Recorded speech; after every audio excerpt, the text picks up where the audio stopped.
Okay, imagine this. I know a lot of you probably think that, playing with a Ouija board is just, playing with a piece of cardboard. A creepy game that you break out over sleepovers to try to, scare your friends. But what if I told you that belief is about to change forever? Because this is a true story that not only involves a Ouija board, but an entire house that turned into a living nightmare. And a woman who learned, too late, that she was never supposed to open that door. And if you think that sounds interesting, well then this ending will absolutely shock you. Welcome back, Midnight Mafia. I just wanted to say thank you guys so much for watching. If you don't mind, hit that like button and share it. Sharing is caring and it really helps this channel. But that's all I got right now, okay? So without any further ado, as of now, it's time to slip into a mind that's not our own. Let's go. Today's story takes us back to Culver City, California in 1974. Where a woman named Doris Bither was living with her 4 children in a small, rundown house. On the outside, she was just another struggling single mom trying to hold her family together. But behind those walls, something terrifying was happening. Something that would go on to inspire one of the most disturbing horror movies ever made. Doris Bither wasn't a headline. She was a 30-year-old single mother living in a small rundown house on Braddock Drive in Culver City with her 4 children. The oldest was 16, his name was Brian, and then they had their 14-year-old Tommy, 10-year-old George, and the youngest daughter who was 6-year-old Susan. Doris, she worked at a local restaurant to make ends meet, but it was really never enough.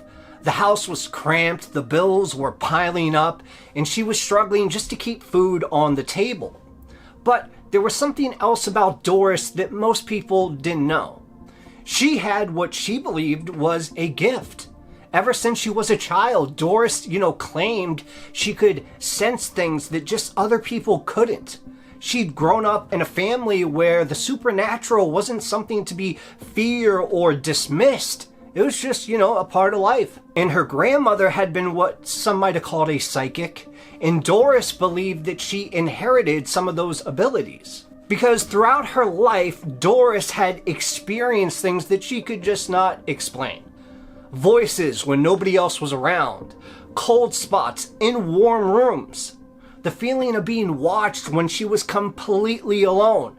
I mean, most people would have written these experiences off as imagination or maybe even stress, but Doris knew that they were real. And in 1974, Doris was going through one of the most difficult periods in her life. She was dealing with financial stresses, relationship problems, and overwhelming responsibility of raising 4 children on her own. She felt lost, desperate, and completely alone. In segue, I just want to say that's why single mothers are complete superheroes, so hit that like button for the superhero mom that you may have. Okay, but this was during a very vulnerable time that Doris made a decision that would change everything. So she decided to reach out to the spirit world for guidance and for comfort. So what did she do? That's right, she pulled out a Ouija board. Now, the details of exactly what happened during that first Ouija board session, aren't entirely clear. But what we do know is that Doris wasn't alone. She had a friend with her when they attempted to make contact with the other side. So they sat in Doris's, dimly lit living room, try to imagine this, and, they placed their fingers on the planchette and they asked if anybody was there. And according to, Doris, something immediately started to answer. But whatever came through that board was not what she was expecting. It wasn't a message of comfort or of guidance. It wasn't her deceased relatives offering support from beyond the grave. Instead, what came through was something dark, something very angry, something that seemed to have its own agenda. And within just a few days of that session, things in the Bither house began to change. I mean, at first, it was small things. Doris would be washing dishes in the kitchen, and then it suddenly felt like someone was standing right behind her. And when she would turn around, no one would be there. But then her children started complaining about their bedroom being unusually cold, even during the hot California summer. Doors that had been left open would be found closed, and doors that had been closed would be standing wide open. And her son Brian was the first to see them. He was in his bedroom just, doing his homework when he looked up and saw what he later described as a dark figure standing in the corner of his room. And when he blinked, it was gone. But the feeling of being watched remained. Then Tommy saw one, and then George, and then even little Susan. And they always gave the same description, dark humanoid figure that seemed to move through the house like they owned it. And they were always watching the family, particularly Doris.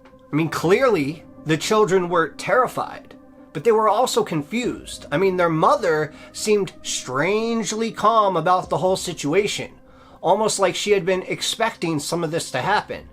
And when they came to her, crying about the scary shadows in their rooms, Doris, would just nod and tell them, ignore it. But Doris could not ignore what was happening to her. See, what happened next is difficult to talk about, but it's a crucial part of this story. Doris began telling people that the entities in her house weren't just watching the family, they were physically attacking her. And these weren't just pushes or shoves, but according to Doris, these were violent and SA attacks in nature. If you don't know what SA is, look it up on Google. And she described these 3 distinct entities. 2 smaller ones that would hold her down, and 1 large, more powerful one that would overpower her completely. And these attacks, according to Doris, were happening regularly, often in front of her own terrified children. So naturally, most people heard Doris's story and didn't believe her. They thought she was having some kind of psychological breakdown, or that she was even making these stories up just for attention. Even some of her closest friends began to, distance themselves from her. But Doris, she wasn't content to just suffer in silence. She wanted answers and she wanted help. So she did something that most people in her situation wouldn't have even thought to do. And that's when she contacted the researchers. And in 1974, there was a small but dedicated community of paranormal researchers in the Los Angeles area. 2 of the most respected were Dr. Barry Taff, a researcher from UCLA's Neuropsychiatric Institute, and Carrie Gaynor, a photographer and paranormal investigator. These weren't ghost hunters or thrill seekers, no. They were serious academics who approached alleged paranormal phenomena with scientific rigor. They'd investigated dozens of reported hauntings over the years, and in most cases, they'd been able to find natural explanations for what people were experiencing. But when they received Doris's phone call, something about her case just completely intrigued them. She wasn't asking for publicity or trying to make money. She was genuinely desperate for help and answers. So they agreed to go and visit her house. And what they found there would absolutely challenge everything they thought they knew about the paranormal. And the first thing that they noticed when they walked inside of the house was the atmosphere. Both men later described feeling an overwhelming sense of dread the moment that they stepped through that threshold. And the air felt thick and oppressive, and both of them had the distinct feeling that they were being watched by something that was hostile. But as you know, feelings and impressions weren't enough for the scientific community, especially when it comes to documentation. So they set up their equipment, their cameras, electromagnetic field detectors, temperature sensors, and audio recording devices. So if something was happening in that house, they were going to document it. And guess what? They didn't have to wait long at all. Over the next 10 weeks, these 2 skeptical UCLA researchers documented phenomena that would challenge everything they believed about reality. I mean, you gotta remember this. Dr. Taff and Carrie Gaynor, they went into this expecting to debunk another fake haunting. They'd done it dozens of times before. They knew every trick, every way people had faked paranormal activity. I mean, they were prepared to pack up their equipment and tell Doris, you're imagining things. But instead, they found themselves documenting the impossible. For instance, on their very first night while setting up the cameras and the sensors in the kitchen, a kitchen cabinet door exploded open with such violent force that it slammed against the wall and left a dent.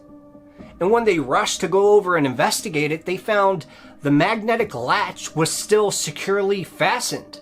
The door had somehow opened while remaining locked. And then during their second visit, their temperature sensors recorded dramatic fluctuations that made absolutely no sense. I mean, in one corner of Doris's bedroom, the temperature would literally plummet by 20 degrees in seconds, while the rest of the room remained the same and normal. And these ice-cold zones would appear and then disappear without warning.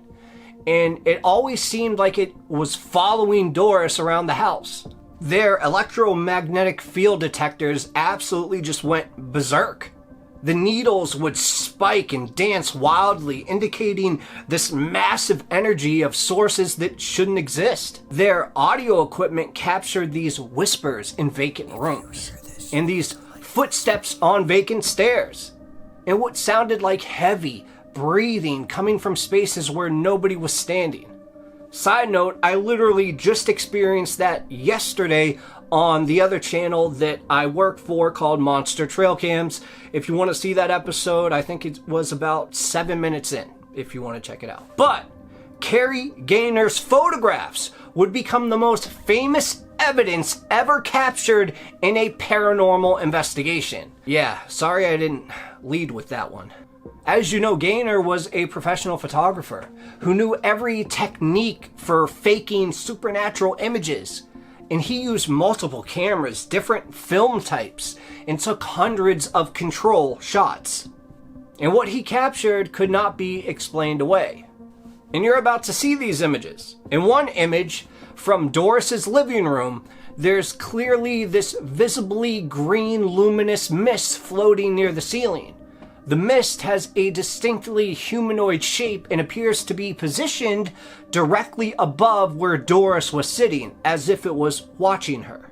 And then in a photograph taken just seconds later, the mist had moved all the way across the room and became more solid looking, like more defined.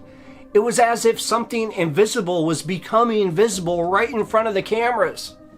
But the most disturbing photograph was taken during appeared to what be the actual attack. The image shows Doris on her bed with what looks like a semi-transparent figure hovering above her, interacting with her in exactly the way that she had described during her assaults.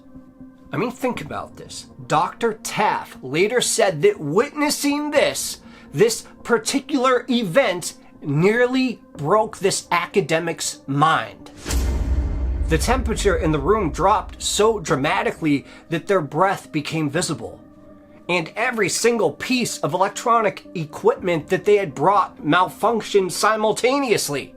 And Carrie Gaynor, a man who had photographed war zones and crime scenes without flinching, actually fainted from what he could only describe as pure, overwhelming evil. Now, what made the Doris Bither case absolutely undeniable was the sheer number of credible witnesses.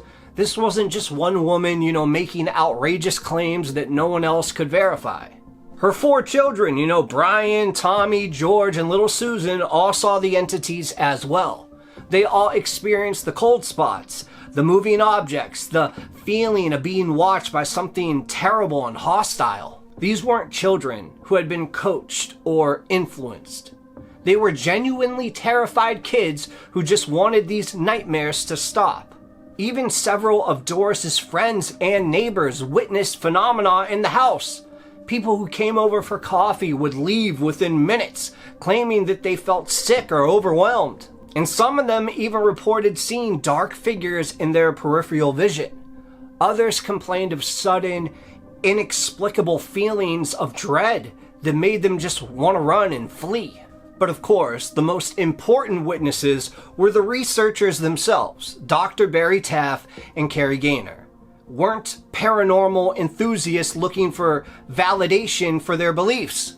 They were hardcore skeptics, scientists who had spent years debunking fake hauntings and exposing fraudulent mediums. They had every reason to walk away from this case and write it off as psychological delusion. But instead of that, out of all the odds, they became believers.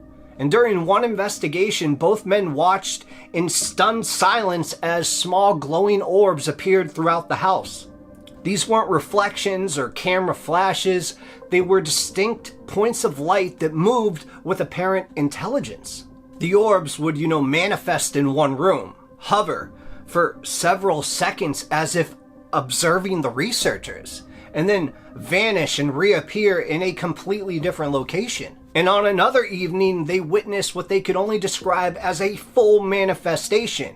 A green, luminous mist began forming in the corner of Doris's bedroom. And as they watched, cameras rolling, instruments recording, the mist grew denser and more defined until it took on this unmistakably humanoid shape. And the figure then hovered in the air for several minutes, seeming to study them before gradually fading away. But documenting these impossible events came at a personal cost. Both researchers reported feeling physically and emotionally drained after each visit.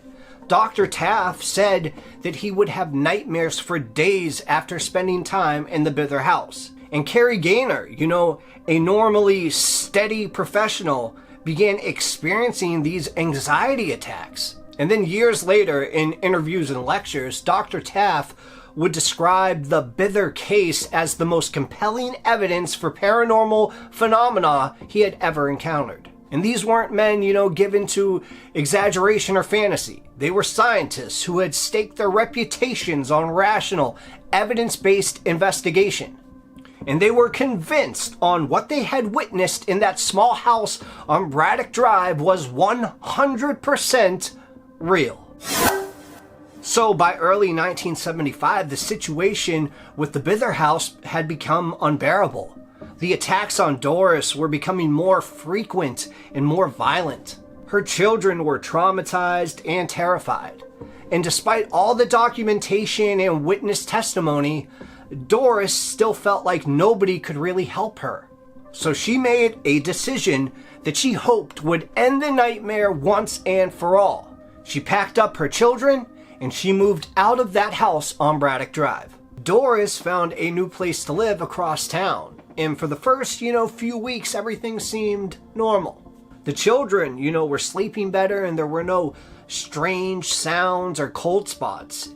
But most importantly, the attacks on Doris had stopped. She began to believe that whatever had been tormenting her family had just been specifically to that house, and that by leaving they had finally escaped. But that hope was short-lived, because just a few weeks after moving into their new home, the activity started again. The same cold spots, then the whispers returned, and then finally the attacks resumed. And one morning, a few weeks after moving in, Doris was getting ready for work when she caught her reflection in the bathroom mirror.